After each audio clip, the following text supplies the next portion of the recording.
नाराज हो जाओगे। माननीय अध्यक्ष जी, मैं माता प्रसाद आपका आभारी हूँ कि आपने मैं ज्यादा नहीं, मैं बुलवाता हूँ वो राजा भैया। अच्छा, दूसरे बुलवाएंगे अभी? नहीं, मैं पहले पूछूं खड़े क्यों हैं, तो मैं बैठ जाऊं? बैठिए, आपकी बात इसके बाद आप बुलवाते। बताइए राजा भैया, माननीय अध्यक्ष, क्या बोलना है? संभल के विषय में ही चर्चा नहीं है, मैं हम अपना चर्चा नहीं है राजा भैया, भी कोई चर्चा स्वीकार नहीं कर रहे हैं माननीय कि चर्चा कराई जाए या ना कराई जाए। ऐसे तथ्य जो ना आए हो कुछ बताना चाहते हैं? 5 मिनट, 5 मिनट नहीं 2 मिनट। कुछ तथ्य जो इस सदन में रखे गए, इसके बाद आपको उनको भी सूचना दी है, तो श्रीमान वो आपत्तिजनक है। कुछ बिंदु मैंने भी उनकी भी नोटिस है। इस सदन की कार्रवाई लाइव देखी जाती है, रिकॉर्ड रहता है।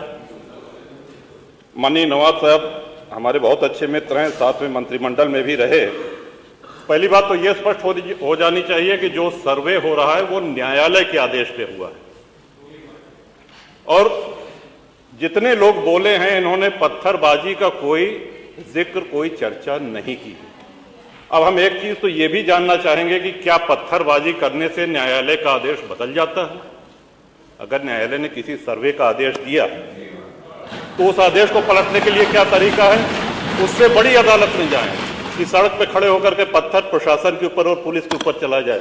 आज तक कभी प्रशासन का निर्णय, न्यायालय का निर्णय इससे बदला हो? तो दूसरा श्रीमान, पुलिस और प्रशासन के लोग जो घायल हुए हैं उनके प्रति किसी ने कोई पीड़ा, कोई चिंता व्यक्त नहीं करी। बहुत गंभीर मामला है ये। ठीक उसी तरह है जैसे बहराइच में 22 साल का एक नौजवान राम गोपाल मिश्र, 4 महीने पहले शादी हुई थी, उसकी हत्या कर दी गई। इतनी निर्मम हत्या करी गई, इतनी गोलियां शरीर में मारी गई, हाथ के नाखून भी निकाल लिए गए। अपराध क्या था कि उसने अपने धर्म का एक झंडा लगा दिया। श्रीमान, इसी चर्चा में एक बड़ा रोचक तथ्य सामने आया। माननीय नवाब साहब ने कहा कि कुंदरकी में लूट हुई है, लूट करके, वोट लूट करके ये विधायक बन गए, वरना कुंदरकी में 65% मुसलमान हैं, 35% हिंदू हैं, तो रामवीर सिंह कैसे जीत जाता? ये कार्रवाई में है हमारा। तो मनोहर, एक सवाल हम ये भी करना चाहते हैं कि जिन विधानसभाओं में मुस्लिम मतदाता की संख्या हिंदू से कम है, क्या वो लूट करके विधायक बन के आते हैं? या क्या हिंदू बाहुल्य जो विधानसभाएं हैं वो मुसलमान को वोट नहीं देती? इस हिसाब से तो यही लगता है कि सबसे बड़ा आश्चर्य धरती का यही हो गया कि जब 65% मुस्लिम है तो हिंदू कैसे जीत गया? आज पहला दिन है इन लोगों का सदन में। हमने अनुरोध किया था जो नए सदस्य जीत के आए हैं कम से कम परिचय करा दें, हम लोग भी पहचान लें। हमारा कोई परिचय नहीं है रामवीर जी से, लेकिन वो निर्वाचित सदस्य हो चुके हैं, इस सदन के सम्मानित सदस्य हैं, उनका इस तरह से अपमान करना, उनको लुटेरा कहना, ये तो आपत्तिजनक है। और सर्वे हम बोल रहे तो आप बोले बोले।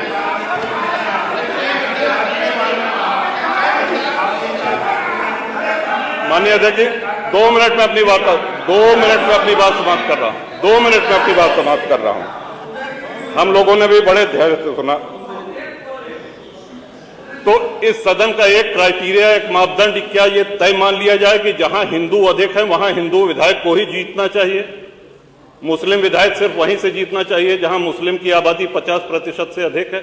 अगर ऐसा नहीं हुआ तो ये मान लिया जाए कि वोटों की लूट हो रही है या विधायक लुटेरा बन के वोट को लूट करके जीत करके आया है, बेईमानी से आया है। तो श्रीमान, ये तो इन शब्दों को कार्रवाई से हटाया जाना चाहिए। ये सदन के विधायक का अपमान है। और एक बात और कही गई कि सर्वे शांतिपूर्ण चल रहा था। एक हिंदू होने के नाते, एक सनातनी होने के नाते माननीय अध्यक्ष, हम तो ये कहते हैं कि न्यायालय किसी भी मंदिर पर सर्वे का अगर कोई आदेश करती है तो मैं नहीं समझता कि किसी भी सनातनी, किसी भी हिंदू को कोई आपत्ति होगी। हमने किसी के धर्मस्थल तोड़ के अपने धर्मस्थल नहीं बनाए। करें जहां करना हो सर्वे करें, हम कभी गुम्मा अद्धा नहीं चलाएंगे, हम पत्थरबाजी, हम न्यायालय के निर्णय का सम्मान करेंगे। तो शासन का काम, प्रशासन का काम तो न्यायालय के निर्णय को लागू कराना होता है।